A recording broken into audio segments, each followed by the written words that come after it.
If impeachment was not consuming Washington right now, what else would be happening?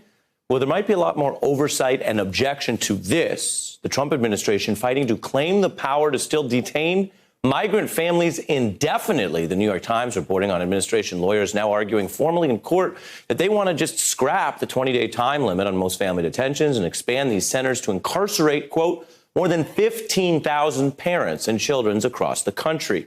This kind of long-term mass detention is a major issue, and it has major effects on those people impacted, the families, and obviously, especially the children.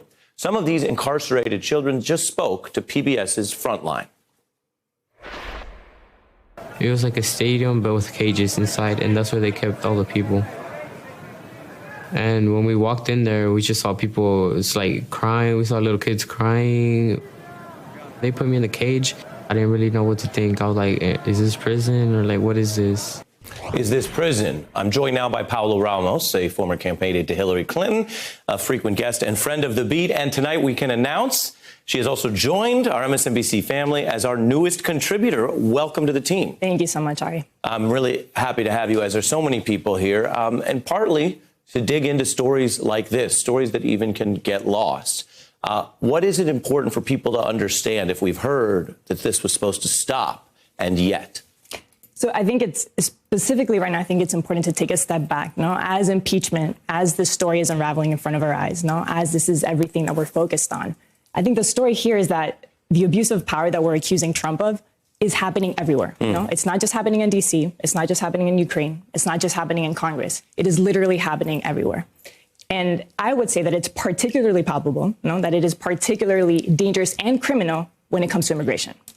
And that's the story for me here, where in these moments where we're all focused on our TVs, this is what's happening in the border, right? This administration is trying to institutionalize once again a system that indefinitely incarcerates migrants. That's abuse of power. You just said something very important, which is institutionalized. We also hear about normalized. We hear about standard operating procedure. Exactly. We have reported on how there is a large and complex immigration challenge in this country. And there's a rich history of both parties doing all kinds of things. Something that's different than that is what has accrued, particularly over the last just 2 years, the clear data and evidence that for the Trump administration, it's not a bug or a side dilemma to deal with this incarceration. It appears to be a feature. Let me point you to 2019 data that I don't think's gotten enough attention. 69,550 migrant children. This is not all migrants, just children held in custody, even as the government acknowledges that that kind of detention is traumatic. What does it tell you about the way immigration policy is designed now? Stephen Miller. That's what it tells me. Another thing that's happening as we've all been focused on impeachment is the fact that we can now say with clarity and with assertion that we have a white supremacist governing in our White House. That was a recent development over the past couple of months after the Southern Poverty Law Center exposed that.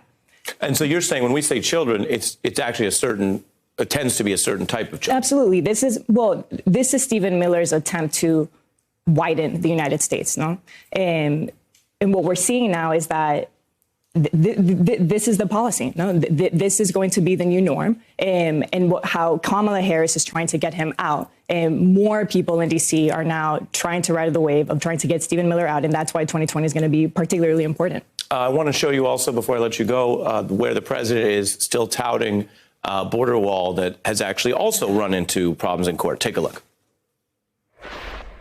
Far left politicians, they're fighting me on the wall. You have no idea, but we're building it and it's fine and we have the money coming in. These people fought me and we've started winning in court.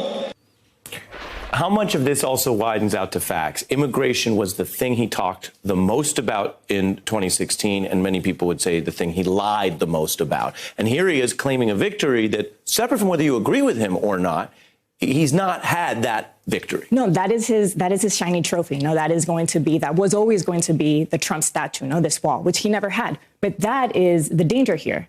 The wall is the invisible things we're not seeing. The wall is Stephen Miller. The wall is what's happening in the border. That is a true wall. He wants us to focus on that and in these rallies. But what's important is what we're not seeing. on a very busy night, Paola Ramos. I'm glad to have you on. I'm glad we got to this story, and we'll be coming back to you. Thank you so much. Thank you, Ari. For being here. Hey, I'm Ari Melber from MSNBC. You can see more of our videos right here, or better yet, subscribe to our YouTube channel below. You could have been anywhere in the world, but you're here with us, and we appreciate that.